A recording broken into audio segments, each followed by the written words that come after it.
Hey, Judge, I just came back from engineering and I got some bad news. Oh no, don't tell me my steam power stocks have dropped. I'll be ruined. I'll grow senile, bald and old.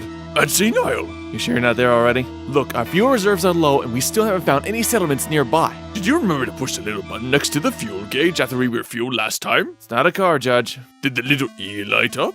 It's not a car! Ow. Oh, told you. Let's just begin with a cross-examination. The main six travel to Rainbow Falls and partake in the Traders Exchange event.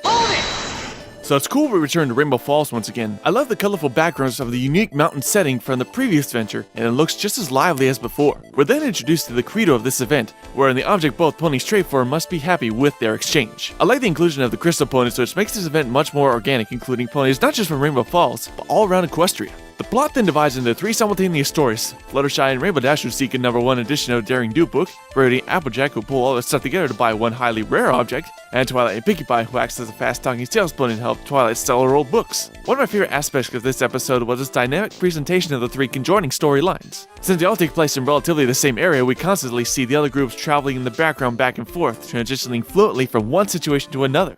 I like the interaction between each of the groups, especially Rainbow Dash and Fluttershy, as they scramble from one vendor to another, meeting the ridiculous needs of each colorful character. Seems kind of familiar, doesn't it? We need a crystal chalice to trade for a chicken, to trade for a lamb, to trade Hey, wait! Johnny's this way! And I love how the story pokes fun at itself with its plot convenience with one of the owners who happens to want a rusty horseshoe, and then just to have the chicken vendor crush the broken chalice. It's priceless. With Rarity and Applejack, we see some humorous power play between each other's personalities, essentially creating a competition of who most reflects generosity. Twilight is her usual humble self, not wanting to take advantage of deals despite her princesshood, and even admits it to everyone in the stand, which shows how accepting she's become of her role. Pinkie Pie is overzealous in her trading duties and getting Twilight the best possible deal on her books, saying that if you read the books, you too can become a princess. Even a double princess. Dude, double princess. That's like a spirit bomb that spews infinite Kamehamehas in every direction. Oh, that'd be awesome fan art. Someone draw me doing that. Awesome fan art of me kicking Hitler in the junk. Odd request, but whatever. Anyway, the three storylines eventually come to a close. Through Pinkie Pie's fast-talking, hyperbole-laden sales pitches, Twilight realizes the sentimental value of her books, holding cherished memories of Spike and her unionship with her friends. I feel sorry for Fluttershy every time she's dragged into these situations where a friend wants to travel or do something she's not interested in. The writers seem to fluctuate on her levels of assertiveness, and we really didn't see that much here. I actually thought the bear whistle would be the object that the Daring Do vendor would actually want in the end, but it was a clever move making it a red herring instead. Clever girl. Then court is in session, the trial between Rainbow Dash and the Daring Do vendor. But there's no thing that's worth as much to me as a friend, which means there's no way this trade can be fair. Objection!